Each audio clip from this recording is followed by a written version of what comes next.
Holy smokes, and we're back for a fourth week in a row now. So football season is clearly moving ahead here. So welcome back, Matt, Ben, and Chad with you tonight. So excited for this. And tonight we are previewing the offense. So Ben, how the heck you doing? This is the first pod we've done together in a while. Good, yeah. Shots fired by Jim Poppin right away. Hey, I'm on here. The B team's on here providing some intel. 2/3 of the B team is here. It's not our fault Brendan's lazy. Exactly. That's what it is. No, I've been good. It's been a busy summer. It's kind of winding down. School starts on Tuesday, thank God.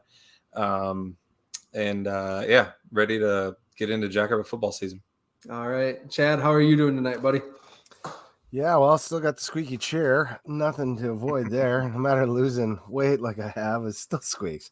I'm doing well. Still fat and sassy. Drinking some Topo Chico tonight. Yeah, it's been a good Sunday. Went to church. Oh, Shiner, which one is that? The pear? Sea salt and lime. It's delicious. Oh. Matt's holding it down for the sober folks. Nothing wrong with that. No. So folks, I am like sunshot, so I'm trying to drink something with some electrolytes or sugar or whatever. Hey, Matt, tell us a little bit about that deal. Man. You told the group, but it'd be interesting for the folks out there. So it was the Swift County Fair here in Appleton, Minnesota this last week. And was part of a team for the second year in a row. And we made some ribs. We made 36 racks of ribs. And we got third place in the deal. Third place out of 8. So that was pretty fun. And that's a barbecue competition just clarify. Barbecue competition. Yes. So had the smokers all set up. And it was a long day, but it was good. It was worth it. So, yeah. And, that's what I did this weekend. So this offensive preview, right? Before we dive into it, we absolutely need to talk about our premier sponsor this year, Kubota Dealers of South Dakota. As I've talked about before, that's what I have. The BX 2680 is what I'm set up with, and I got mine at Eastside Equipment in Watertown, South Dakota. John was super easy to work with there. But if you're not in the northeast part of the state, there's lots of other, locations. There's Jenner Equipment out in Rapid City, South Dakota, Floyd's Kubota out in Fort Pierre, Farmers Implement and Irrigation in Brookings, Pfeiffer's in Sioux Falls, and Butte County Equipment out in Belle Fourche. So they have you covered all over the state, no matter where you're at. So that's pretty cool. Actually, with all this rain we've got lately, I've been able to mow with mine again. So it's a pretty awesome machine. Highly recommend it. I'm not going to say that I'm looking forward to snow, but I am feeling better about my snow removal situation this year with the snowblower coming up. So that's what's going on with me. A couple of housekeeping notes before we get into get into the offensive preview here. You guys must be hungry for some Jackrabbit football, and I think the three of us and everyone on our team just wants to say a huge thank you for all of the listens across Facebook, YouTube, and wherever you get your podcasts. 1,600 for last week's episode. We don't usually talk numbers, but that's just that's like a Coach Stiggs on the show type of number. So thank you to everyone that tuned in. Subscribe. Make sure your friends know about it. You got Jackrabbit friends out there. Ask them if they're listening to the podcast. Not enough people. I mean, we still run into people that don't know about it. So, Yep. Get the word out. And if you are listening on Facebook and watching on Facebook, you really like what we're saying, give us some stars there. That'll bump your question to the top of the queue, and we'll give you a shout out just for that. So we'd appreciate any of that. Also, this week we're going to be launching a new store for merchandise. That's coming down the pipe this week. We heard you that the quality of our clothing and stuff maybe wasn't super great, super durable, long lasting at our online store. So we are going to be going with a different vendor, more of a local vendor, where we can monitor the quality and control the quality a little bit better. So that's something exciting to watch out for this week. Third thing, so we are very intrigued by Quick Trip. coming to South Dakota and Quick Star coming to South Dakota. We would really love to have them as a sponsor. And so, if you guys want to do your thing, kind of pester them a little bit, tweet at them a little bit, just let them know that we are big fans. We would appreciate that. And we can provide value getting their name out there. Yeah, they're and new. The services they provide. I mean, 100%. You guys have heard all about it from Brendan and those others that are huge Quick Trip fans. I think Quick Stars because there's the other Quick Trip, maybe has the trademark in this state. So, maybe we'll be able to get bags of milk. We're going to see Brandon maybe slapping a bag at tailgating. I don't know. It's only possible if you guys get on it and get them to sponsor us. That's what I'm saying. There we go. Happen. All right. The fourth and final thing is just a reminder about the tailgate party at Target Field at Cowboy Jack's. Before more details to come, again, like last week, there will be food. Those under 21 are allowed in until 9 p.m. Doors open at 10 a.m. They say they're going to have plenty of bush light. That sounds like a challenge. Good luck. It's going to be a blast. We're all going to be there besides Chad, I guess, who'll be where you at? Where are you going to be, Chad? What's the actual date on that? September 16th. 16th. I'll be in Prague or Pilsen. Oh, all right. Good for you. All right. I mean, I'll be drinking beer. Let's just put it that way. Decent consolation prize, I guess. All right. Any announcements from you guys?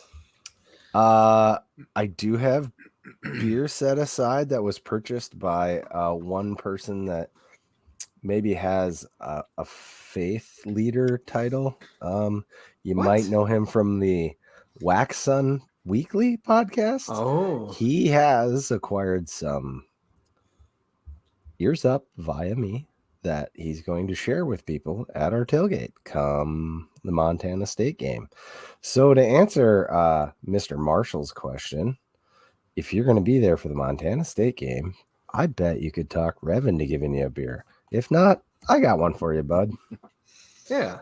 Kevin, you had an ears up down in Frisco. Yeah. Right? Yeah. Kevin's had it before. I don't know. Stone probably had one too down there. So yeah, they'll have to reach out to us and find our tailgate spot. Yeah. Perfect. All right. You guys ready to talk some offense? Let's do it. Let's do it. All right. So when a team returns basically 11 of 11 starters on a side of a ball, that's good, right? That's not a bad thing. Yeah, it's a good start. That's a good start. I was thinking this is going to be like the easiest podcast ever. This position, it should be good. We know who's there. Yeah, this position too. What are we going to talk about? Yeah. Well, I was telling Matt beforehand. Stats. Yeah, I was telling Matt beforehand that we were returning, a little over 2,700 yards rushing this year, and so that's nothing to sneeze at. And then we have 2,276 yards in the air coming back. So, defense might win championships, but that kind of numbers, that doesn't hurt. We averaged 34.5 points per game last year. That's ridiculous. And mind you, the Iowa game's part of that. So that brings it down a ways on an average. Also, we outscored our opponents 513 points to 237 through the season. I think I'm pretty excited for what the offense is going to go do. And we didn't even mention the best part of the offense, the 605 Hogs. Man, I can't wait to see them guys get out there and do the things. The new guys like Kenyon Bigbo, see maybe he can get some time later in a game. I think he's got a lot to bring in the future. Just excited for all that. Yeah, I think obviously when you're starting with two All-Americans on the left side, right? That's a pretty good place to start. Mid to late round draft picks on both Garrett Greenfield and Mason McCormick. It sure sounds like, right?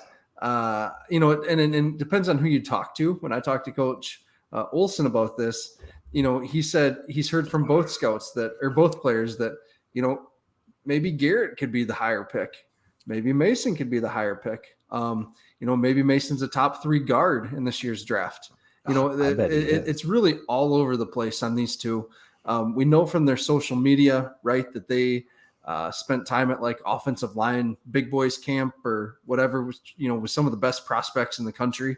I think that's the second summer they may have done that. And that's pretty cool for them. Chad? Yeah, Mason actually went to 2 that I'm aware of. The one that you're talking about up in Minnesota, and then he went down to Texas and worked Texas. with, an offensive guru as well. So, or a line guru, I should say. Yep. But yeah, I talked to Kibby a couple times. Brennan and I, we had lunch on Thursday night, wasn't it? No, Wednesday night, I think. Yeah, what, you want to drive down to Hartford? You come down. It wasn't lunch. I'm sorry, it was supper. It was Ariel and Brendan and me and my wife. We had supper. Okay. And we're talking about. I live fairly close. Okay, when your wife's involved, then. Ooh. No, that was not a shot at him not having a wife. I'm sorry. That's not what that meant. But the wives organized that. The wives organized it. That's what it meant. Like you don't have that component right now. I'm sorry. I can be in the wives. Tell them to add me to the group. Well, anyway, Brendan brought up the idea, so he's going to get the credit. But we were thinking about doing an all moms podcast, and don't take that the wrong way. We have some ins with some of the moms they're really cool, and we'd like to sit down and have a chat with them and kind of get their perspective on having their sons in the football program, like Deb Gronowski or like that. So I mean, that's a future B team podcast, it sounds like. So there we go. I love it. There we go. I love it too. It's great. As long as they're game to do it. On-air production meeting. Perfect. Sorry. No, that's good. That's a great idea. You said you wanted to throw a little BS. So. Can we call it the Mothers I'd Love to Hear From podcast? Just add the H in there. Yeah, you better add that in there. Oh goodness. Let's go to the comments. Oh my gosh. Yeah, so 12 minutes in and it turned into a B team podcast. B-team How about podcast. That? Perfect. Oh boy, Tammy. Oh boy, says Tammy. Yeah, oh gosh. All right. I mean, sorry, Deb, if you're listening. All right. I think she's awesome. All right. So when I was talking talking to Coach Olson here, and he thinks that Gus is the best center in the Valley. And he thinks by the end of the year, we're all going to recognize that, which is pretty big. Because right now, Jalen Sundell does have, NFL talk about his name up in Fargo. So that's going to be interesting. I think, honestly, oh God, there's Deb. Honestly, the way he bounced back from his early season snap struggles, that it's pretty huge. Just how he was playing at the end of the year was pretty great. That is true. You forget that we were, for a bit there, we were a little nervous. We were like, okay, we might have to do something here. Yeah. Yeah, we started off the year not knowing really what we had at center, to be honest, because that was a position change for him, right? Yep, so, exactly. He'd been guard the year before. Yeah, and then shortly thereafter, it was an afterthought. So, yeah. And something else that they cleaned up that you kind of forgot about was the penalties. Mm-hmm. Right. I mean, even like midway through the season, we were like, man, we just have so many offensive line penalties that are screwing up our drives. And it just wasn't as much of an issue in the playoffs. That you kind of forgot about it, which is awesome. I really think the NDSU game was the turning point at that. That it seems that like after that, that's when we really lost the offensive line penalties. All right. Yep. We had one, or we had a couple in that game, I think. So. Yep. Yeah. Yeah. At right guard, Evan Berenson. He didn't play against Iowa, and it seemed like he brings some of that McCormick intensity and attitude to the right-hand side. Was really just mauling folks in the playoffs, just a big, nasty guy. And it sounds like he's solidified at right guard. But right tackle is where sounds like there may be some competition with John O'Brien and Bo Donald. Coach Olson was very high on Bo Donald. and just saying they have to figure out ways to get him on the field, whether it's at right tackle or as a sixth offensive lineman in certain packages, which we haven't done that in a while. So that would be pretty cool to bring in. Tight end. Yeah, right. So that'd be pretty sweet if that's a lot of beef. That's a lot of 605 hog on the field if they trot Donald out at tight end. So that's cool. You were at the SDSU meat lab, weren't you, Matt? Yes, before? I was, yeah. Oh, so that would be pork, correct? Yes. Be a lot of pork on the line. Oh gosh, it can be both, right? I'm just kidding. So some other guys to watch, that potentially traveling in depth and things like that. Kobe Christensen at tackle. Sounds like he's really he's improved. He started the game last year. Sounds like he's ready to actually play really well and contribute now at tackle. Future left tackle potentially. Quentin Christensen, the Wessington Springs Woolsey Wessington kid. Woolsey Wessington, I believe. He sounds like he's the next real deal at left guard as long as he stays healthy. Ethan Vibert at center, and then who's the other guy that I wrote down here? Can't read my writing. Jalen Lee. Jalen Lee's coming back from a knee injury. Dawson Rudd, we had talked about him out of Oklahoma. So that's some potential depth. Hopefully we don't need it, right? We want to keep our 605 hogs healthy again. Last year was pretty phenomenal how healthy they stayed, besides right at the start of the season. But I think there's going to be better depth there this year. So. Yeah, I mean, that depth is key because, I think we were super lucky. Did we have a game where we didn't? Just right at the start, those first couple of games right at the start until O'Brien or Berenson got back and healthy. And so, that's key. Just continue to dominate and stay healthy is the only notes I had on this one. And then it'll just be interesting to see. I think there's quite a bit of potential for some blowout games this year, and how quickly they pull the plug on guys like McCormick and Greenfield, just to protect them a little bit, keep them fresh, keep them healthy. I think it'll be quicker than normal for no lineman. Like usually you're like, okay, let's get our specialty guys out. Yep. But I think like those two guys, I think you'll be out pretty quickly once the game's out of hand. Yeah. Yeah. So. Yeah. Kind of like Bakhtiari, they're probably going to limit the reps on them. If, kind of like he's not doing practice. If the game's out of hand, Western Illinois in the first quarter, get the twos in there and let maybe the freshmen get 4 games. We got a handful of freshmen with Cole Jarrett, Big Bo's coming in. We got Ian Mulcher. I got some veteran guys too, like Brady Beck. So there's some guys that can get some time that wouldn't otherwise. That'd be awesome to see. Good point on Brady Beck. Coach Olson did say that he has some swing tackle to him, and he's really appreciative how he has stepped up to help coach basically some of the younger guys. They have a lot of young guys in the room right now with all those incoming freshmen, and it sounds like Brady's really kind of taken on just a bit of a mentoring role with that. So that's kind of cool. So good on Brady for that. Where do you want to talk about next? Seth Meyer's kind of leading us into Hines, Morgan, and Brenner. So should we go over to the tight ends? Let's do it. Sure, let's go tight end U, right? Tight end U. There we go. Ben, you want to talk about these guys? Lead them off first.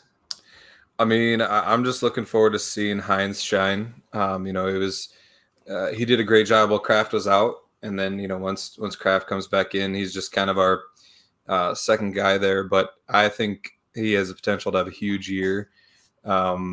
Just an absolute breakout year, honestly.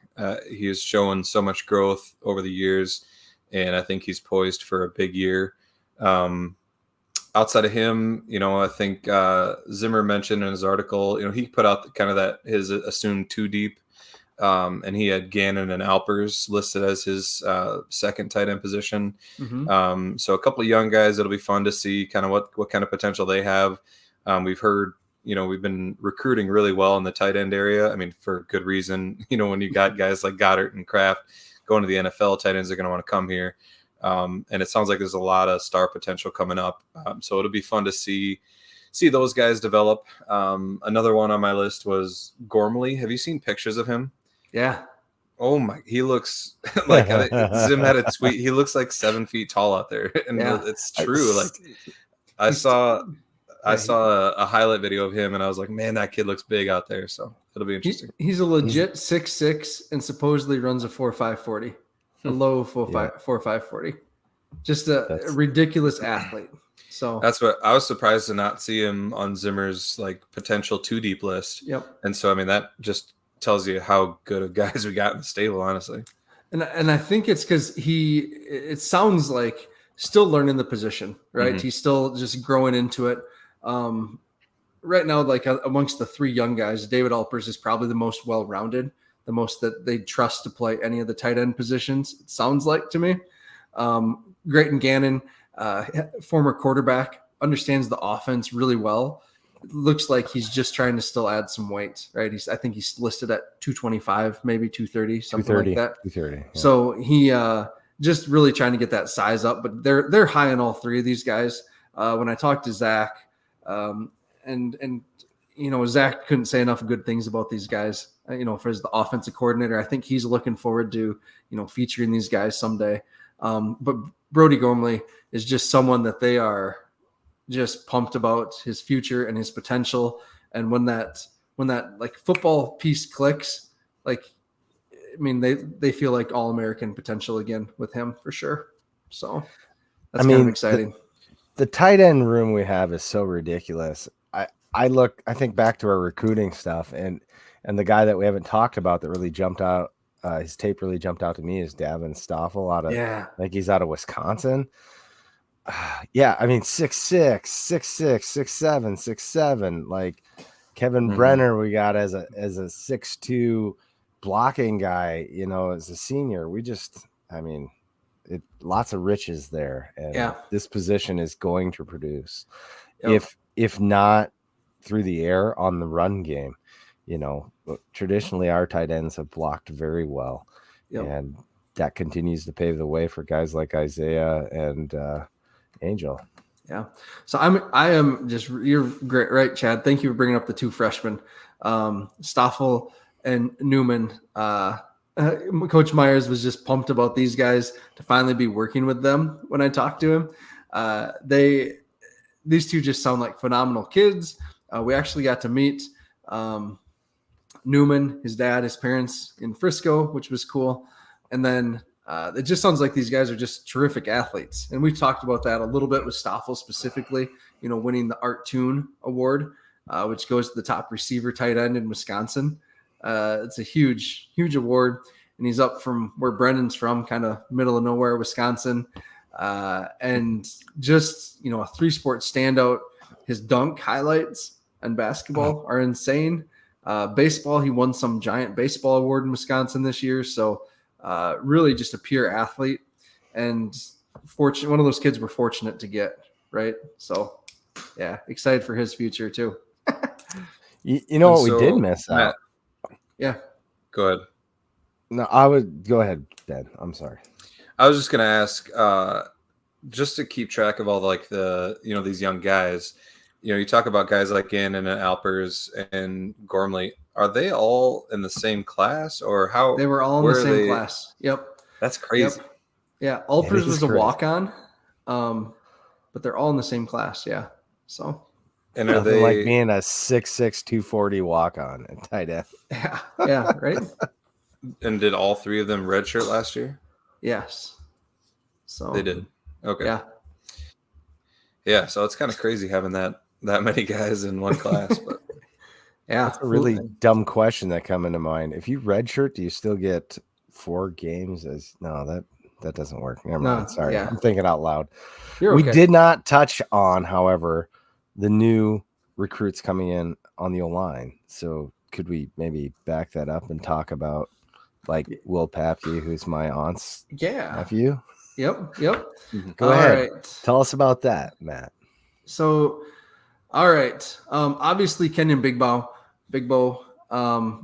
was kind of the, big recruit, obviously, in that class. He had some Power 5 looks, Oklahoma State. It appears we're interested, and lots of G5 offers.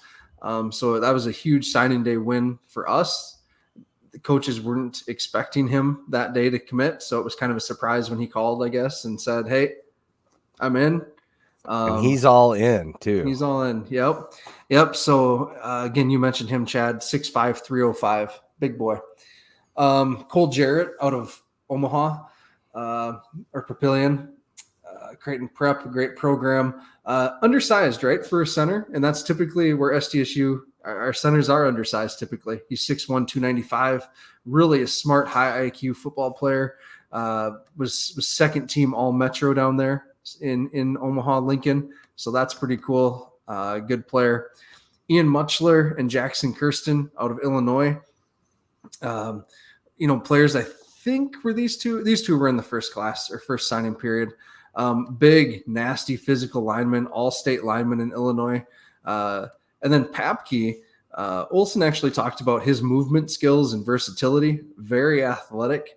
They don't know for sure if he's going to play inside or outside yet, but excited for that. And then Noah Atherton, we talked about this right in our recruiting spotlight. This was a kid that wanted to be a Jackrabbit basically no matter what, out of Colorado. He basically told the coaches he was coming to SDSU and he was going to play football. So kind of funny on that one. But he, 6'6", 315. He's a kid that loves football and is going to just spend a ton of time in the weight room, getting that diet right, getting stronger. So really excited about all these guys. But yes, talked about, again, position versatility, athleticism. Coach Olson's told me that, when he's looking at recruits, he's looking for guys that can move. He's not going to sacrifice that bulk and that strength for movement skills. So movement is right up on top. So that's pretty cool. The one thing I was just laughing at a comment. I don't know what. Did you see Corey Mench's comment? You should put that one up. Put that one up. It's further up. Thanks, Corey. Sorry, that didn't make sense to me. So apparently, there are some exciting things happening, but this is from a Key and Peele skit. But I don't think they're going to be retiring Squish Velociraptor Maloysia's number. That makes sense now. Corey, thanks. They are going to do something, apparently. The other one, I was going to, Brian Thompson's comment about his Vegas bet, about running the table. I was wondering what odds you got on that. And can you actually bet SDSU going 15-0 or whatever to win the championship? And just curious what the odds are. You're a gambling guy. I know, but I'd never seen odds on that. I don't know. Yeah. What would that be? I'm interested. He said it's a Vegas bet, so you might have to be in a sports book to get the. Interesting. Maybe. Comment if you have the odds. The last note on the 605 Hogs. So obviously we know that this will be for sure McCormick and Greenfield's last year, being their COVID year. And then the other guys, do we have a junior and 2 other seniors? Are the starters? O'Brien will be gone for sure. Miller has 2 years. Berenson has 2 years, and Donald would have 1 more year, I believe, right. After this year. Correct. And O'Brien's gone. Does he not have like a COVID year? Nope, available? He's out. Yep. Gotcha. Yep, he's out of eligibility. Gotcha. Just because whatever his situation was at Bowling Green, I'm years on the roster. Yeah, so. Makes sense. We got 3 guys gone for sure, so hopefully we see a little rotation there to get some other guys' experience, especially in those out-of-hand games like we talked about. So, Yep. All right, running backs? Chad, yeah. All right. Chad, why don't you lead us off on running backs here? Running backs, I mean, how can you go wrong with number 22 leading the way? Davis is an All-American, and he will be again. And he had just ridiculous numbers last year. Let me pull that up. 1,451 yards last year. So, that's not bad, especially when you got guys like Amar Johnson who are kicking tail versus NDSU. He had 744 yards last year. And then the often overlooked third running back is our quarterback, because he can run the ball. And 408 yards that he had last year. And Angel Johnson's awful special too. Even though he only got 100 yards last year, I think we'll see a little bit more of him in this year, spelling the other guys. So look forward to the same choo-choo running through those giant holes opened up by the 605 Hogs. And, if we can get on a backer and get to the second level, watch out, because Isaiah Davis is going to stiff arm you to your grave. Yep. Chad, do you have the stats pulled up still? I do, yes. How many carries did Davis have last year total? Total carries, let's see, attempts, 249. I mean, I love that. I love what he does with the ball in his hands. I would like to see us, maybe lean on Amar and Angel a little more in opportunities there. It's just that's a lot of carries, and he missed a few games, right, too? He did. He was a little dinged up at the end of the NDSU game, if you recall. Yep. He came out, went back in, came out. So yeah, tough cookie though, and he's toting the rock. Is that a weird thing to say? Sorry, just correct me off. I don't know. All right, tote the rock, 5.8 on average per carry. That's every third time you touch the ball, that's a first down. So, well, every second time actually. So, goodness sakes. Yeah, the only full game Davis missed was the UND game. That was right after the NDSU game. Yeah. And then he only had 7 carries in the following game versus Indiana State. But I mean, I think you're onto something there, Matt. That's what I had written down, was just I expect to see a more even carry split between Davis and Amar. And I think part of the reason we didn't see that was because Amar was a little dinged up. They were trying to get him healthy. His ankle, yep. Yeah, and so I think we would have seen more carries out of him last year, and I think we saw that towards the end of the year. If you look at like the Montana State game, it was Davis had 16, Amar had 10, I guess 22 and 9 in the North Dakota State game. But one thing about Amar, the cool thing about him is that his biggest games were both against NDSU. He went 89 up in Fargo and then 126 down at Frisco against them. Super excited to see. I mean, I think we saw his potential as he got healthy towards the end of last year, just how much of a spark he can give us and how different of a look he gives a defense. And it's just going to be so difficult for teams to plan for both of them as long as they're both fully healthy and we can rotate them in and out. I mean, when you got the 605 Hogs leaning on you, and then you got Davis and Amar coming downhill at you, it's a tough ask. Yep. And I mean, that's a big reason why they, like Chad mentioned, Davis had a 5.8 yards per carry. Amar had 5.7. Right. And so they're both nearly 6 yards a carry, which is kind of insane on a yearly average. Yep. I would also like to see Angel Johnson sprinkled in as well. I mean, I think he looked a little raw last year, but I think as long as he continues to grow, and I see no reason why he wouldn't, I see him getting some more carries and doing some damage. And then even Derek Johnson, Seth Meyer just said it. Derek Johnson, I saw him in the spring game. He looked pretty good. And just in some practices I've seen, highlights and stuff, he looks the part. Some younger guys, Brandon Begman's my boy. He came out of a small school in South Dakota, and I'd like to see him at some point in some of these blowout games get some carries. I think he's got potential. He's a big kid, and he looked pretty impressive in high school. So I'd also like to see just a little bit of H-back. Get Mike Morgan the ball, see what he can do. Because we know he scores. All he does is score touchdowns when he touches the ball.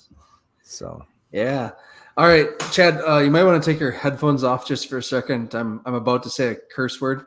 Swing pass. We should swing pass more to Isaiah Davis. No. Angel Johnson. You are going to see Angel, I think, this year on arrow routes, on swing passes, on wheel routes. They want to get this guy in space. We saw it finally in the spring game. He finally had a play blocked up well for him, and he housed it. So we're going to see. I can't wait to see Angel in space. And I think, again, if Angel gets a crease here with this offensive line, he's gone. Like there's no one that's going to catch him. He's the fastest guy on this team. He's usually probably the fastest guy on the field. It's just a matter of him getting some space in the crease to actually go. So I'm excited for that. I'm sorry for cursing, Chad. I hope you're okay with that swing pass discussion there. As long as it's not predictable and on third down. Fine. Right. There we go. Hey, before we it's get not in, the play I hate. It's not how the it was play. implemented. All right. So before we get into quarterback here, the big quarterback position, got to talk about Jackrabbit Central. And we are all looking forward to getting to Brookings, looking for new gear for the season. On the campus location, the campus bookstore location, downtown's being renovated. We mentioned that. The stadium store usually has some kind of cool stuff too on game days. But really, I know they're already doing some stuff for the blackout game. They've rebranded. Again, it's all Jackrabbit Central is what's there. Go to jackrabbitcentral.com. Get your order in now. Again, I mentioned this last week, but my kids are getting older. They're finally interested in sports they want to go with. I need to get some new SDSU gear for them. So I am excited for that. So if you're going to the games, go to jackrabbitcentral.com or the 3 locations to get your stuff as well. I will say they're the best source for championship gear. I got a ton of championship gear from them last year. Like I had issues deciding, like, I was like, man, I could spend a lot of money on this stuff. And I'm assuming they'll still have plenty of it. So if you're looking for national championship gear, Jackrabbit Central is the place to be. Mm-hmm. Yeah, and their game day little outfit in the Dana J. Dyke house makes it super convenient. Mm-hmm. So. Oh, for sure. Mm-hmm. And I will say the last thing about Jackrabbit Central, they usually have like the deal den. Yep. And there are some awesome deals back there. So whenever you're there, get back to that. It's like a back side area. Make sure you check that out too. Mm-hmm. Excellent. All right. Quarterbacks. This position is interesting just for who's going to be the backup, right? And who's going to travel. Mark, what else can we say about Mark? Phenomenal. I've been a day one guy for Mark. Just always been impressed with his poise and moxie, leadership, and just, his ability just to make plays, whether it's through the air or on the ground. That goes all the way back to his high school tape. So he just gets better and better. And we talked about it right on this week in our group chat, the pictures coming out of the quarterbacks from media day and recent pictures of Mark. He just looks more grown up, right? He's maturing and just looks like I don't know, just like a college quarterback. He just looks great. And the coaches have raved about him. Jimmy's named him, right? I think in some of Zimmer's articles, just as taking another step in the program, both as a passer, as a leader, as just a guy that, is going to take this team further and further. So really looking forward to what Mark can do this year. I don't know. What we talked about this, right? What can Mark realistically improve on? What did we say? Deep balls, maybe? Deep ball, accuracy and deep ball. That's exactly what I was going to say. Yes, there were plenty of deep balls last year, starting with the Iowa game. I mean, there was a deep ball that would have been the only touchdown in the game. Yep. And that would have been a huge difference, obviously. It just seemed like that is kind of his last piece of development, really. He's got every other facet down, and I fully expect him to. I think he's improved every year. Freshman year, he was pretty raw, but he was really good. But you could tell there were some things he had to work on, and he's worked on them every year since. And so I'm just excited to see what he does this year. The only other note I had on him was just maybe a little more pocket awareness in terms of if a guy does get through, and it's more of a self-preservation thing. I think he took some big hits last year that you'd like to see your quarterback not take. I mean, it's good to see that he has the ability to stand in there and throw a pass when he needs to. But at the same time, we need him to stay healthy. The other, I'm just, and this is nitpicky here, but that NDSU game where it wasn't even his blind side and he got sacked and he had the fumble, and thankfully McCormick was a dog and took it away. But yeah, he did. But, things like that, like you just got to protect yourself, hang on to the ball. And so I don't know. It just, again, nitpicking here, he's a beast, and he'll likely go down as the greatest quarterback at SDC of all time. And just excited to see what he does for us this year. I got to wonder how much of that is a function of the fact that the 605 Hogs are that good. Like, he just doesn't worry you about it. kind of get lulled to sleep. Too comfortable, maybe. Yeah, for sure. And, like Scott says, Mark's greatest strength is his leadership. And I think that's so huge. His leadership and just he's just a gamer, right? And that's what you want in a quarterback, is a guy that he's going to do whatever it takes to win the game. I mean, he will put his body on the line if he has to win a game for us. And so it's just, I mean, it's awesome to have him leading the Jacks. Yeah, he definitely has that presence about him that is part of leadership that you can't really define, but he has that presence. He's there, and yeah, excellent. Chase Mason, right? Everyone from South Dakota is familiar with Chase Mason. Phenomenal athlete. Again, I've wrote about this before. What he did on our field when the state championships games were hosted there for 1 year, and that state championship game, him and Angel, was just ridiculous. It was clear that, at that point, that he was a Division I player. And in my mind, I love watching the championship games. And Chase was just at a different level.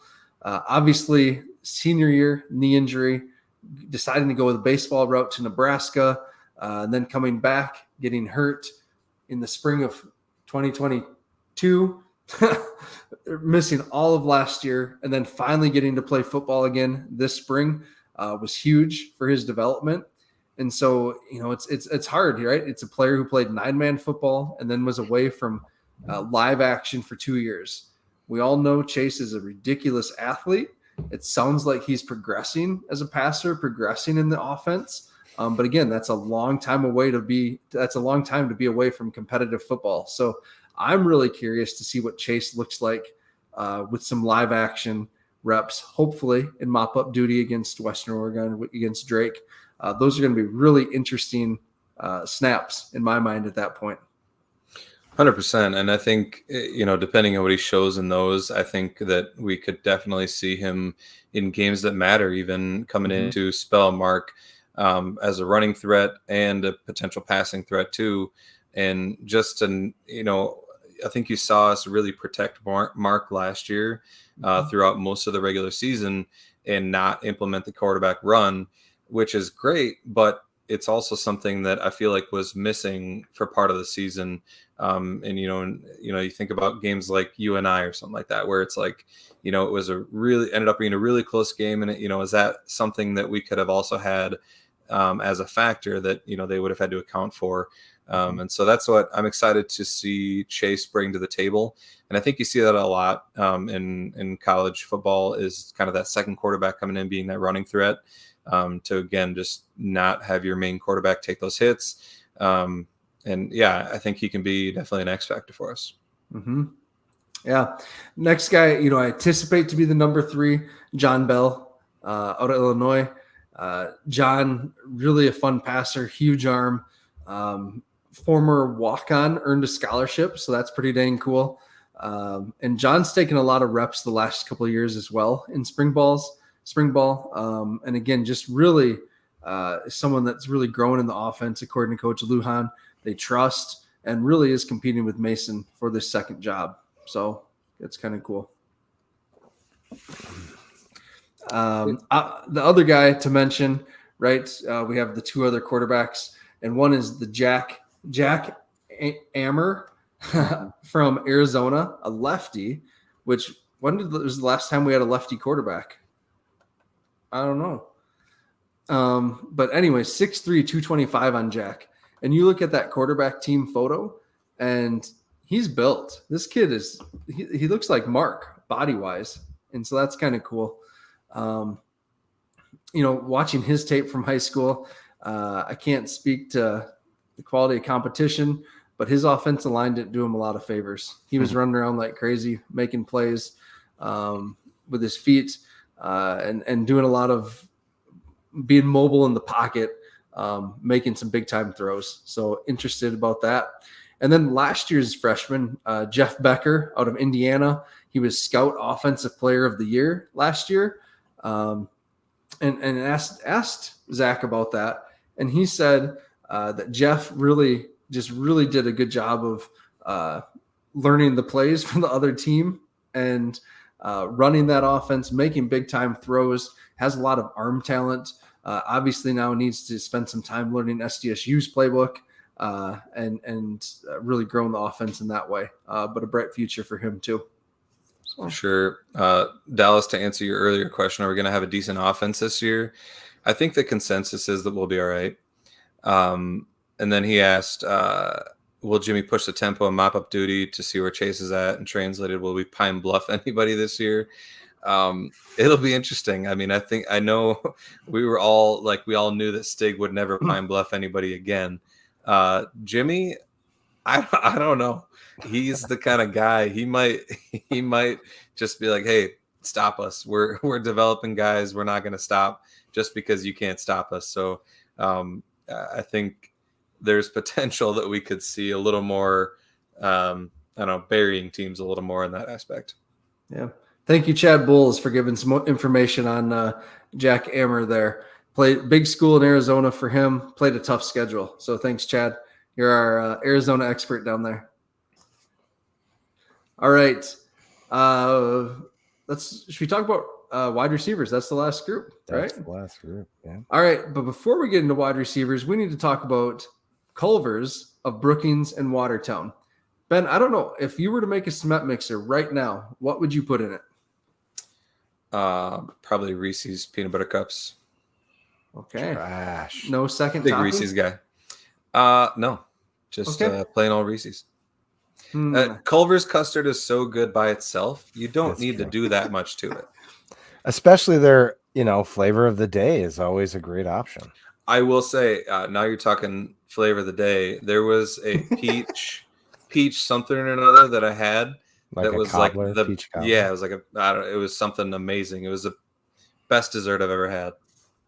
So yeah, definitely check out the flavor of the day or the week or whatever at Culver's. Okay. Tammy says brownie and pecan. That does sound pretty good. I'm glad you said Reese's peanut butter cup because I like to do peanut butter with peanut butter cup.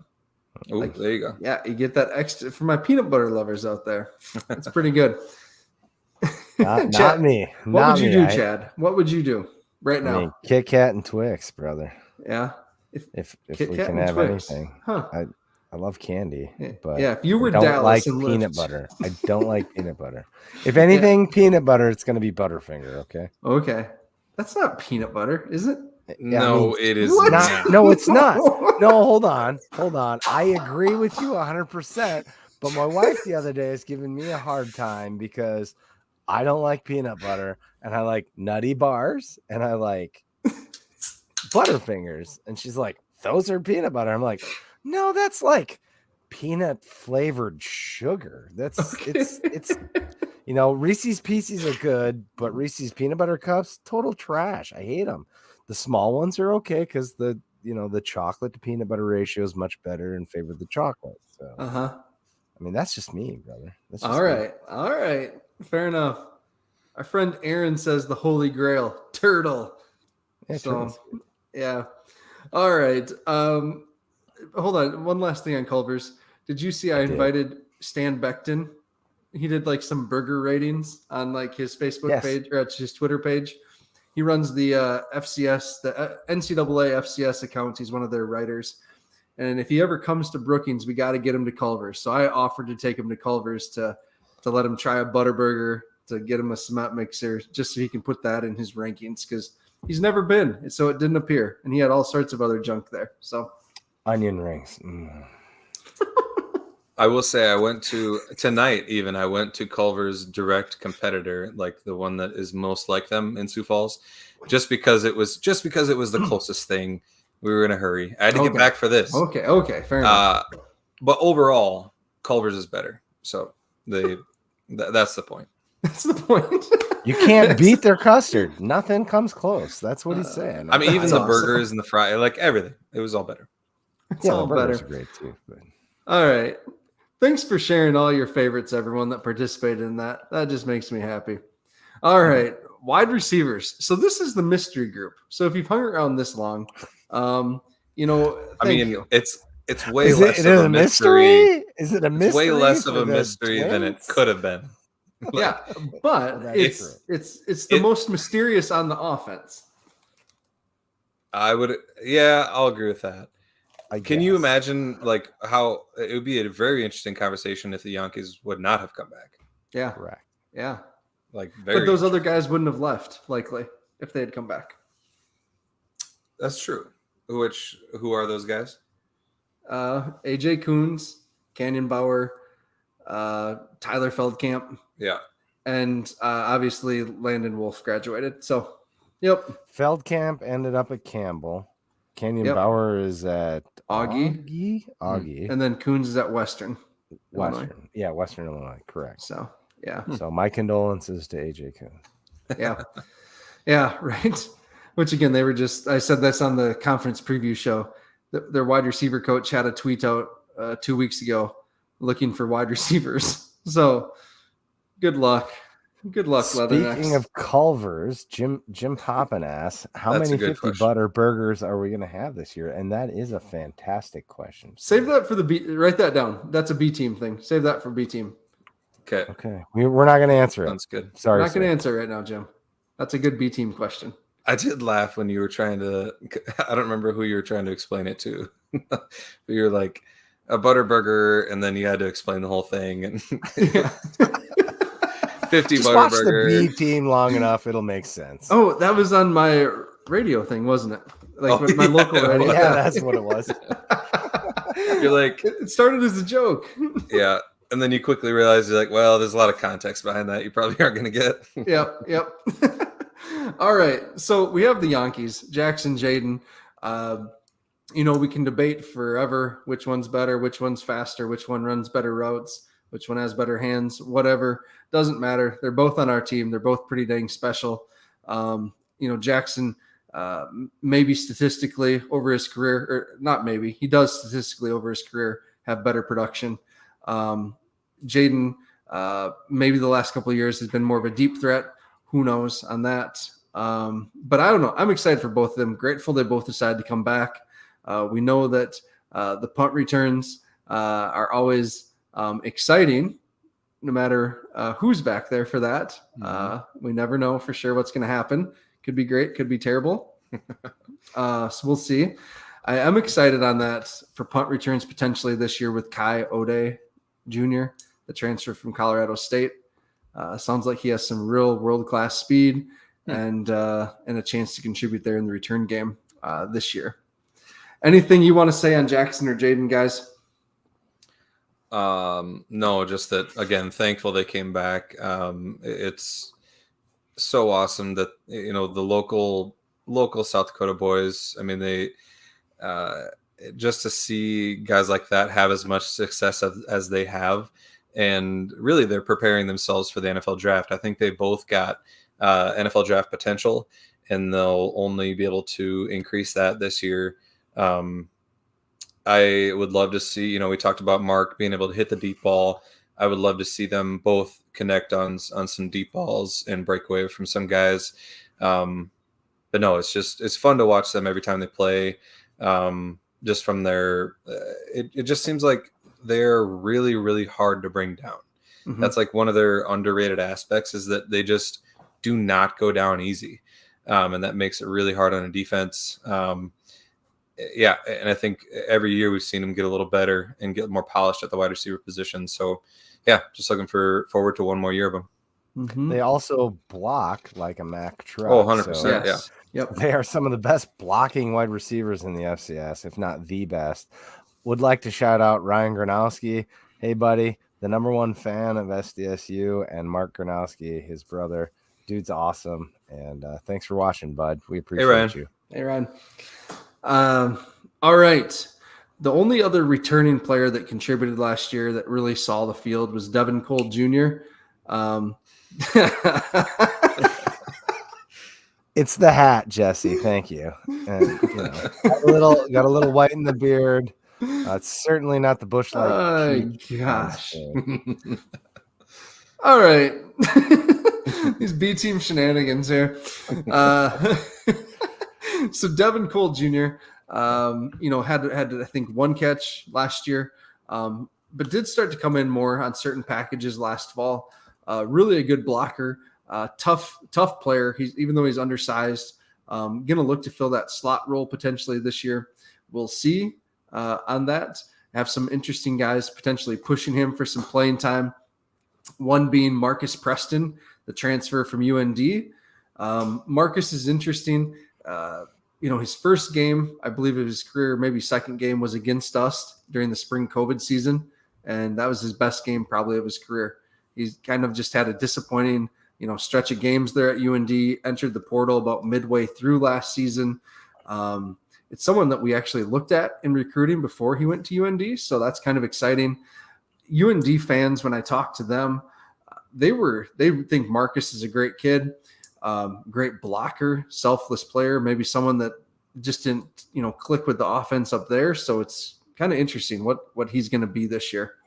Filling that Canyon Bauer type role, right? Being someone that's going to do the dirty work, that's going to catch the passes that do come his way and make a difference in that regard. So they do run that weird offense. So yep. Put him in a traditional offense, he might shine. We'll see.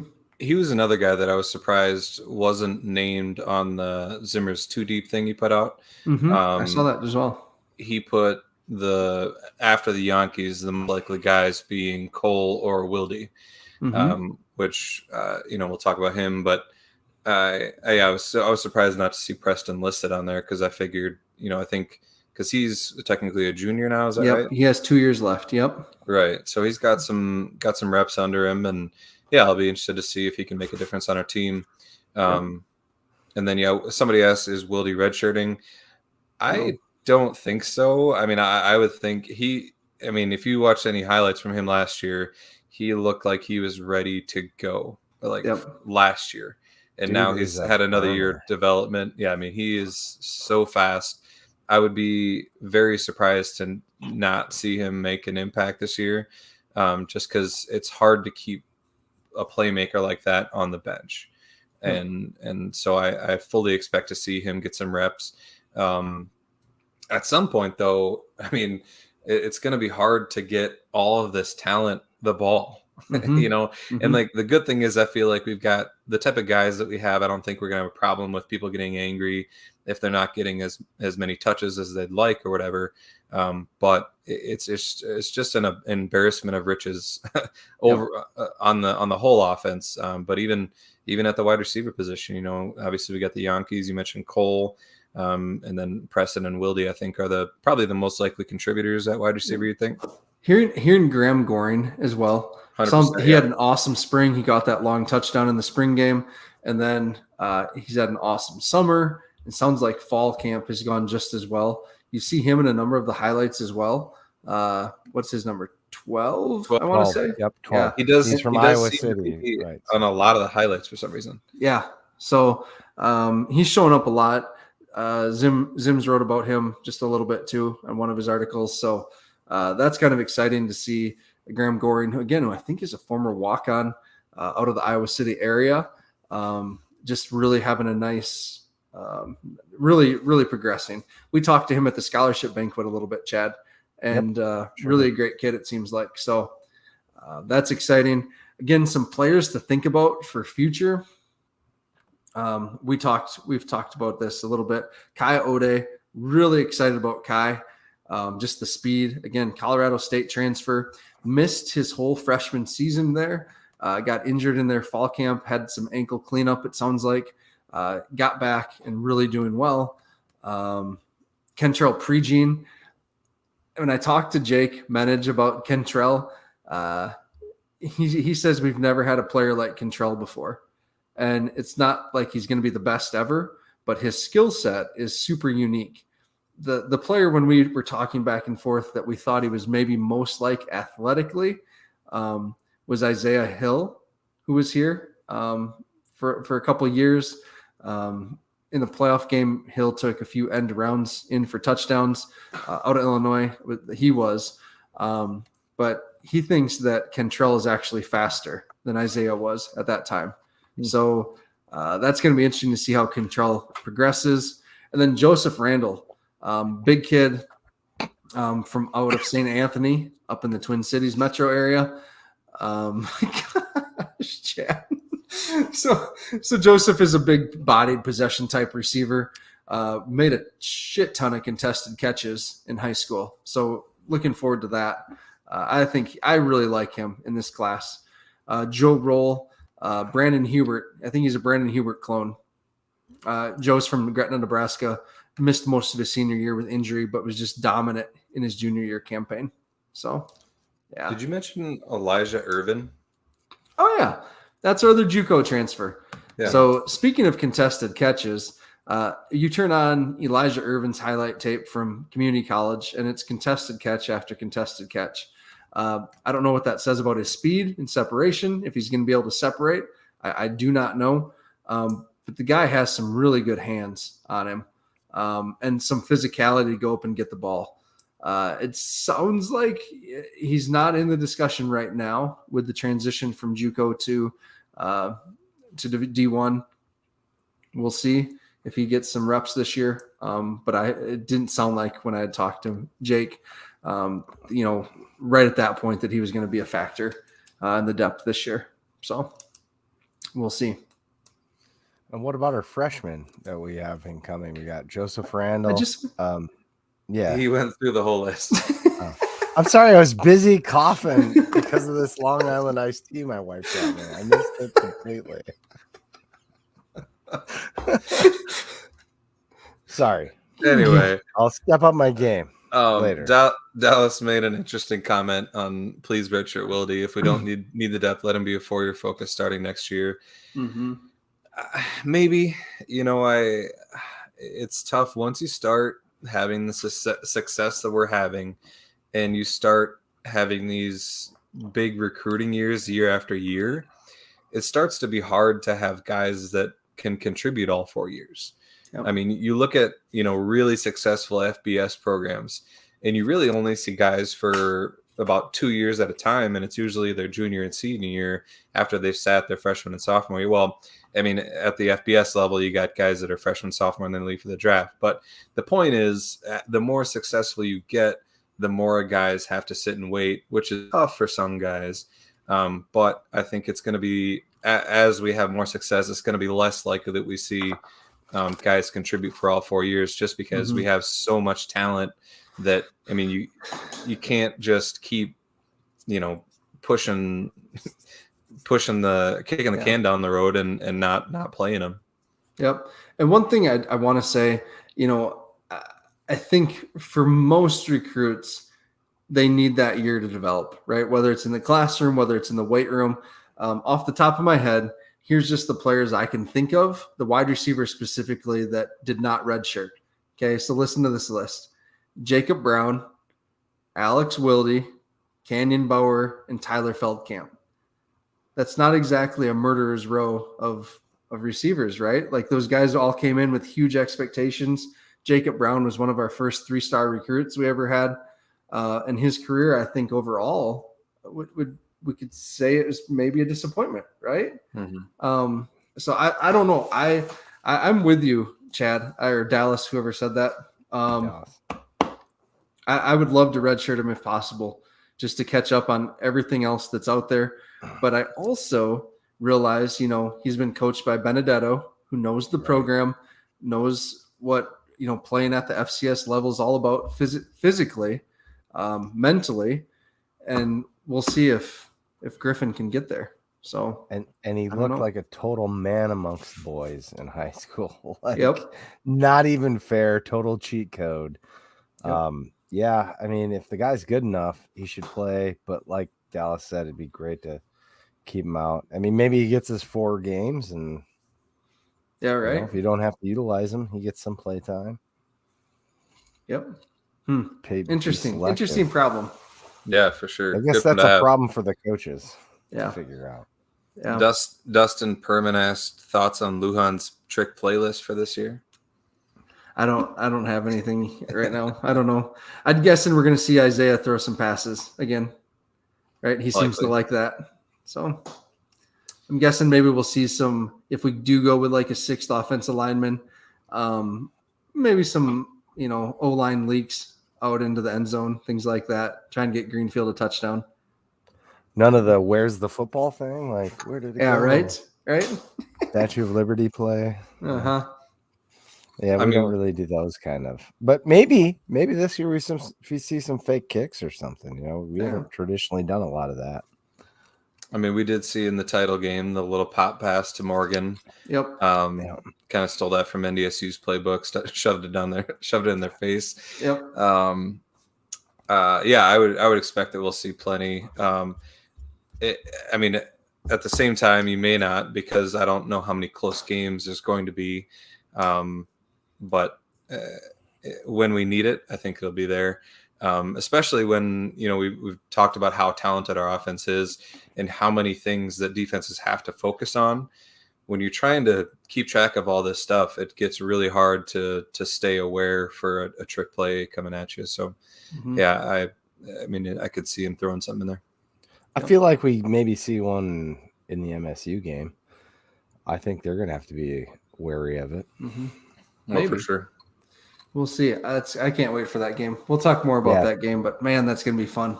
Yep. It's going to be, I can't wait for that tailgate. Yeah. Yeah. Oof.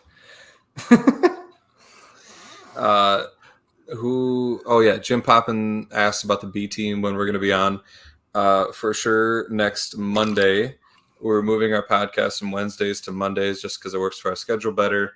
And so we'll have back-to-back nights of Jackrabbit Illustrated, and you'll have more of the week to consume it if you can't consume it live. Next Monday will be our game preview, which is kind of crazy to think that next week is game week. Mm-hmm. Mm-hmm. It's too bad the odds aren't that far out, because then we could talk about it. Well, we did talk about that. We're going to we'll talk about the games and how we think they'll go, and then once the odds come out, we'll tweet out our picks.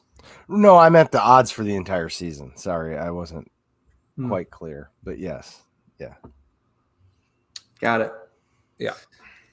All right. Again, we want to thank Kubota, Dealers of South Dakota. We want to thank Jackrabbit Central. We want to thank Culver's of Brookings and Watertown. And we want to thank our fourth partner, Hannah Owens of the Owens Effect. I hope you all have been appreciating the images that she's been putting out that we can use for the blog, for the podcast, whatever it is. Phenomenal photographer. So make sure that if you do have some photography needs or want to order some of the prints that she has for your fan cave, your man cave, whatever it is, you can do that through her site or through her.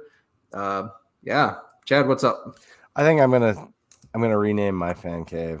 Instead of like the Bat Cave, it's gonna be the Fat Cave, because that fits me. Gosh.